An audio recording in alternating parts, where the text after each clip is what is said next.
EMF induced due to change in orientation.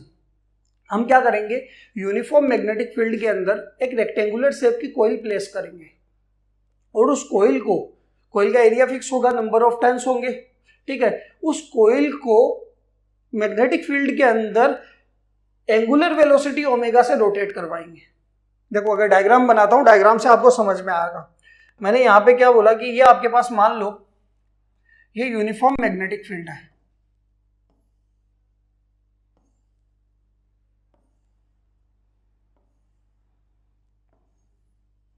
ये आपके पास uniform magnetic field है।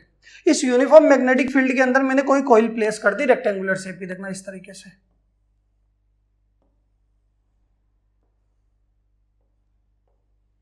ठीक है। इसकी लेंथ एल है, ब्रेथ बी है, एरिया मानेंगे हम सीधा इसका क्रॉस सेक्शन एरिया कितना है, ए एरिया है, ठीक है। और इसका नंबर ऑफ टर्न्स कितने, एन इसके अंदर नंबर ऑफ टर्न्स है। और ये आप इसके मान लेते हैं ये एक्सिस है, और इस एक्सिस के अलोंग यहाँ पे हम क्या कर रहे हैं, एंगुलर वेलोसिटी ओमेगा से इसको क्या करवा रहे हैं, रोटेट करवा रहे हैं, ठीक है। और यहाँ पे अगर हम बना लेते हैं, देखो ये तो मैग्नेटिक फील्ड है बी, और इसका एरिया वेक्टर किधर होगा, तो प्लेन के परपेंडिकुलर एरिया वेक्टर होता है। तो यहाँ पे ये मान लेते हैं कि ये एन केप है, एन केप और बी के बीच में एंगल कितना है, theta.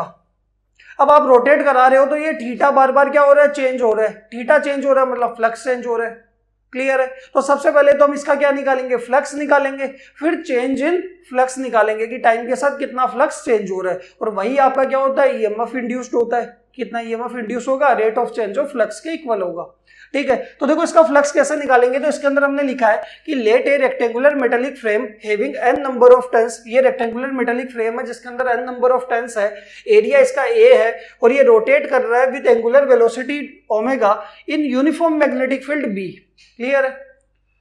Late normal drawn to the plane of coil makes an angle, कितना एंगल बना रहा है, हमने एंगल बना लिया theta with the magnetic field, clear है। यहां तक कि मैग्नेटिक फील्ड के साथ प्लेन के नॉर्मल मतलब एरिया वेक्टर कितने एंगल पे है, थीटा एंगल के ऊपर है। तो देखो इसका अगर हम मैग्नेटिक फ्लक्स निकालते हैं तो यहां पे आप लिख सकते हो, आपको पता है मैग्नेटिक फ्लक्स का फॉर्मूला क्या होता है, फाई इक्वल्स टू होता है एन नंबर ऑफ टर्न्स के लिए क्या होगा, एक टर्न के लिए बी ए कोस थीटा, और एन नंबर ऑफ टर्न्स के लिए हो जाएगा एन बी ए कोस थीटा, इक्वेशन नंबर 1। ये फ्लक्स आया, कोई दिक्कत। अब ये थीटा क्या है, थीटा होता है एंगुलर डिस्प्लेसमेंट, और रोटेट किससे करवा रहे हैं, एंगुलर वेलोसिटी से। तो आपको एक रिलेशन पता है कि एंगुलर वेलोसिटी होती क्या है, एंगुलर वेलोसिटी होती है angular displacement upon time, angular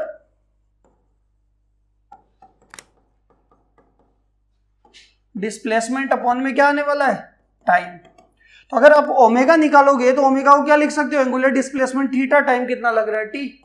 तो यहां से देखो थीटा को हम क्या लिख सकते हैं, ओमेगा टी, और इस थीटा की वैल्यू कहां पुट कर देंगे, इक्वेशन 1 के अंदर। तो यहां पे आपने थीटा एक्चुअल में आप क्या करा रहे हो, एंगुलर वेलोसिटी ओमेगा से रोटेट करा रहे हो, टी टाइम लग रहा है, तो थीटा चेंज हो रहा है, और वो थीटा किस किस पे डिपेंड कर रहा है, एंगुलर वेलोसिटी और टाइम पे। तो यहां पे हम क्या करेंगे, थीटा की जगह ओमेगा टी पुट कर देंगे। तो यहां पे देखो फ्रॉम इक्वेशन 1 आपके पास फ्लक्स क्या हो जाएगा, एन बी ए कोस ओमेगा टी, ये फ्लक्स आया। इक्वेशन नंबर क्या मान लेते हैं, 2। अब हमें क्या निकालना है, इंड्यूस ईएमएफ, और किसको याद करेंगे, फेराडे को। तो according to Faraday second law, और फेराडे का सेकंड लॉ क्या था, ईएमएफ जो होता है वो होता है हमेशा माइनस में लेना है, माइनस का d phi by d t, यही होता है। और फाई की वैल्यू हमारे पास कहां पे है, इक्वेशन 2 के अंदर। तो 2 को कहां पुट कर देंगे, 3 के अंदर। तो यहां पे क्या आने वाला है, पुट इक्वेशन 2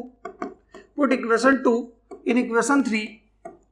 तो हमारे पास ईएमएफ की वैल्यू आ जाएगी माइनस का d y by d t, तो ऐसा कैसा, और फाई की जगह पुट कर देंगे एन बी ए कोस ओमेगा टी। बताओ समझ में आया कि सबसे पहले हमने फ्लक्स निकाला एन बी ए कोस थीटा, थीटा को हमने ओमेगा टी पुट किया, तो हमारे पास एन बी ए कोस ओमेगा टी बन गया।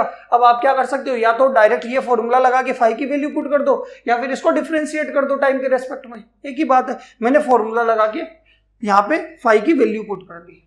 यहां से देखोगे तो टी के रेस्पेक्ट में एन बी ए तीनों क्या है, कांस्टेंट है, तो एन बी ए तो बाहर आ जाएगा, और यहाँ पे D by by d T differentiation किसका होगा, सिर्फ कोस ओमेगा टी का, क्योंकि यह टाइम का फंक्शन है। क्लियर है यहां तक। तो यहां से अगर आप देखोगे माइनस का एन बी ए तो ऐसा कैसा, कोस का डिफरेंशिएशन होता है माइनस साइन, यानी यहाँ पे क्या आएगा, सबसे पहले तो माइनस का साइन ओमेगा टी, कोस का करेंगे तो माइनस साइन ओमेगा टी, फिर मल्टीप्लाई में किसका करेंगे, ओमेगा टी का, और ओमेगा टी का करेंगे तो ओमेगा तो बाहर आ जाएगा और टी का टी के रेस्पेक्ट में कितना होगा 1। तो यहां से हमारे पास फॉर्मूला आएगा ईएमएफ का E इक्वल्स टू, देखो माइनस और ये माइनस क्या हो जाएगा प्लस, और ये एन बी ए और यहां पे क्या है एक ओमेगा, तो आप लिख सकते हो एन बी ए ओमेगा साइन ओमेगा टी। बताओ क्लियर है, ये आपके पास आएगी इक्वेशन नंबर 4। अब एक चीज देखना, ये ईएमएफ किस पे डिपेंड कर रहा है, साइन ओमेगा टी पे, मतलब साइन की वैल्यू पे। तो अगर आपको मैक्सिमम ईएमएफ निकालना है तो साइन की वैल्यू भी क्या होनी चाहिए, साइन ओमेगा टी भी क्या होना चाहिए मैक्सिमम, और मिनिमम के केस में मिनिमम। तो यहां से आपको एक चीज पता होनी चाहिए कि साइन ओमेगा टी की, साइन थीटा की मैक्सिमम वैल्यू होती है +1 और मिनिमम वैल्यू होती है 0। तो अगर आप साइन ओमेगा टी की वैल्यू क्या लेते हो +1 लेते हो तो ईएमएफ आपका मैक्सिमम होगा, और मिनिमम वैल्यू 0 लेते हो तो ईएमएफ आपका क्या होगा, मिनिमम होगा। यानी मैं यहां पे देखो लाइन लिखता हूं, समझ में आ जाएगा आपको कि आपके पास E जो होगा वो E नोट होगा। E नोट का मतलब होता है मैक्सिमम ईएमएफ होगा, पीक वैल्यू आएगी उसकी, मैक्सिमम ईएमएफ होगा कब, if and only if sign omega T की वैल्यू हम कितनी रखेंगे +1। अगर हम साइन ओमेगा टी की वैल्यू मैक्सिमम रखेंगे तो ईएमएफ भी हमारा क्या आएगा, मैक्सिमम आएगा, और उस मैक्सिमम ईएमएफ को हम किससे लिखेंगे, डी नोट करेंगे ई नोट से। तो देखो ई की जगह हम लिखेंगे ई नोट और एन बी ए ओमेगा ऐसा का ऐसा, और साइन ओमेगा टी की जगह 1। तो यहाँ पे आपके पास किसकी वैल्यू आ गई, मैक्सिमम ईएमएफ की वैल्यू आ गई, और वो कितनी होगी, एन बी ए ओमेगा। क्या है आपके पास, मैक्सिमम ईएमएफ जो इंड्यूस होने वाला है। और इसको इक्वेशन 4 में वापस पुट कर देंगे, तो फ्रॉम इक्वेशन 4 आपके पास बन जाएगा E equals to E naught sine omega t, और E नोट की वैल्यू कितनी है, NBA ओमेगा, या फिर आप चाहो तो कैपिटल लिख लो, E बराबर capital E naught sine omega T. But याद रखना ये क्या है, यहाँ पे इलेक्ट्रिक फील्ड नहीं है, EMF है, और इसको हम बोलते हैं इक्वेशन ऑफ ऑल्टरनेटिंग EMF। ये क्या बनने वाली है, this is the equation of, this is the equation of alternating EMF। और इसी EMF को अगर दोनों साइड आप रेजिस्टेंस से डिवाइड कर देते हो कैपिटल R से, तो क्या बन जाएगा, ऑल्टरनेटिंग करंट बन जाएगा। कि भाई अगर मैं यहाँ पे, ये समझ में आया यहाँ तक, ठीक है। तो यहां से अगर आप देखोगे मैंने क्या कर दिया, divide both side with capital R। तो यहां से देखोगे E/R बनेगा, और इधर क्या बनेगा, E naught by r sine omega t. तो देखो EMF को रेजिस्टेंस से डिवाइड करेंगे तो करंट आएगा, और EMF की मैक्सिमम वैल्यू को रेजिस्टेंस से डिवाइड करेंगे तो करंट की मैक्सिमम वैल्यू आ जाएगी I naught sine omega t. और this is the equation of alternating current, यानी यहाँ पे ये क्या बना, दिस इज द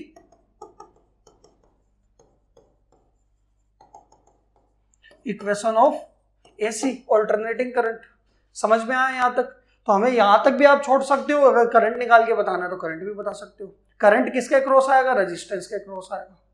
क्लियर है यहाँ तक। तो ये आपके पास आप डेरिवेशन किसका, चेंज इन ओरिएंटेशन का, कि हमने पहले नॉर्मल कॉइल का फ्लक्स निकाला, थीटा को हमने ओमेगा टी पुट किया, फिर फाई की वैल्यू आ गई, फिर हमने फैराडे का लॉ लगाया d phi by d t, phi की वैल्यू पुट करी, डिफरेंशिएट किया, फिर मैक्सिमम की केस की बात कर ली।